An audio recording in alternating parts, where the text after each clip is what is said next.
Bihar assembly ఎన్నికల ఫలితాలు వెలువడిన శుక్రవారం దేశ రాజకీయాల్లో సరికొత్త ప్రకంపనలు సృష్టించాయి. ప్రధానమంత్రి నరేంద్ర మోదీ నేతృత్వంలోని ఎన్డీఏ కూటమి సాధించిన అఖండ విజయం ఆంధ్ర రాజకీయాలపై, ముఖ్యంగా ప్రతిపక్ష తెలుగుదేశం పార్టీ టీడీపీ అధ్యక్షుడు నారా చంద్రబాబు నాయుడుపై పెను ప్రభావం చూపిందన్నదే విశ్లేషకులు ఇప్పుడు రాష్ట్రంలో జోరుగా సాగుతున్నాయి.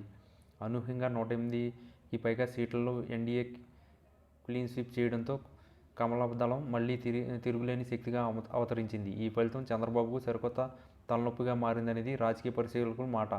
బీహార్లో ఎన్డీఏ విజయం కేవలం ఒక రాష్ట్ర ఎన్నికల ఫలితం మాత్రమే కాదు, దేశంలో మోడీ హవా, డబుల్ ఇంజన్ సర్కార్ పట్ల ప్రజల్లో పెరుగుతున్న విశ్వాసానికి నిదర్శనం. గత సాధారణ ఎన్నికల తర్వాత కొన్ని రాష్ట్రాల్లో బీజేపీకి ఎదురుదెబ్బ తగిలినా బీహార్లో ఈ భారీ విజయం పార్టీ శ్రేణుల్లో ఉత్సాహాన్ని నింపి దక్షిణాదిలోనూ తమ బలాన్ని పెంచుకోవడానికి మరింత ఊరుకులు పరుగులు పెట్టే అవకాశం కల్పిస్తుంది. కేంద్రంలో భాగస్వామిగా ఉన్న జనతాదళ్ యునైటెడ్ పట్ల ప్రజల్లో కొత్త వ్యతిరేకత ఉన్న బీజేపీ 19కి పైగా సీట్లు గెలుచుకుని అతిపెద్ద పార్టీగా అవతరించడం గమనార్హం. ఇదిలా ఉండగా ఆంధ్రప్రదేశ్ పరిస్థితులు పూర్తిగా భిన్నంగా ఉన్నాయి. అధికారంలో ఉన్న టీడీపీ కూటమికి ముఖ్యమంత్రి చంద్రబాబు నాయుడు ఆశించిన స్థాయిలో డబుల్ ఇంజన్ సర్కార్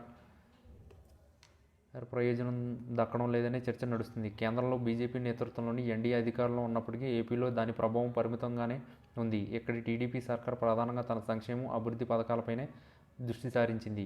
అయితే బీహార్ ఫలితాల తర్వాత చంద్రబాబుకు రెండు ప్రధాన ఆందోళనలు మొదలయ్యాయని రాజకీయ వర్గాలు గుసగుసలాడుతున్నాయి. బీహార్లోని గెలుపుతో మరింత బలపడిన బీజేపీ అధిష్టానం ఇకపై రాష్ట్ర విషయంలో మరింత కఠినమైన వైఖరి అవలంబించే అవకాశం ఉంది. ఏపీకి నిధులు, ప్రాజెక్టుల విషయంలో బీజేపీ మిత్రపక్షమైన టీడీపీ పట్ల కూడా మా అజెండాలు అమలు చేయాల్సిందే అనే ధోరణి ప్రదర్శించవచ్చు. ఇది సంకీర్ణ ధర్మానికి ఇబ్బందికరంగా మారే ప్రమాదం ఉంది. ఇప్పటికే కొన్ని కీలకమైన కేంద్ర పథకాల అమలు విషయంలో కేంద్ర, రాష్ట్రం మధ్య సయోధ్య కుదరడం లేదని వార్తలు వస్తున్నాయి.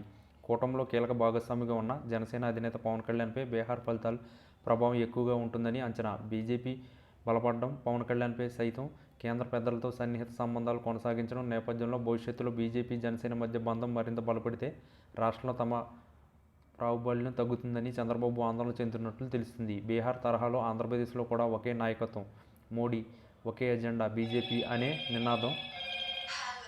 నినాదం బలపడితే కూటమిలో పెద్దన్న పాత్ర పోషించాలనుకుంటున్న టీడీపీ ఆశలు అడియాసలయ్యే ప్రమాదం ఉంది. రాష్ట్రంలో టీడీపీకి ఏకచక్రాధిపత్యం లేకుండా పోయి కేంద్రంపై మరింత ఆధారపడక తప్పదని పరిస్థితి ఏర్పడవచ్చు. ఎన్డీఏలో భాగస్వామిగా ఉన్నప్పటికీ చంద్రబాబు నాయుడు ఇప్పటికీ తనదైన పాలనా విధానంతో ప్రత్యేకతను చాటుకోవాలని చూస్తున్నారు. కానీ బీహార్ ఫలితాలు కేంద్రంతో సంపూర్ణ సహకారం, కేంద్రీకృత విధానాలకు ప్రాధాన్యత ఇవ్వాల్సిన అవసరాన్ని నొక్కి చెబుతున్నాయి. ఈ ఫలితాల నేపథ్యంలో ఏపీలో టీడీపీ అధినేత చంద్రబాబు తన రాజకీయ వ్యూహాన్ని, కేంద్ర ప్రభుత్వంతో తన సంబంధాలను సరికొత్తగా సమీక్షించుకోవాల్సిన తరుణం ఆసన్నమైనదని రాజకీయ విశ్లేషకులు అభిప్రాయపడుతున్నారు. లేదంటే బీహార్ ఫలితాల ప్రభావంతో రాబోయే రోజుల్లో రాష్ట్రంలో కమలనాథం మరింత దూకుడు పెంచిన ఆశ్చర్యపోయిన అవసరం లేదు.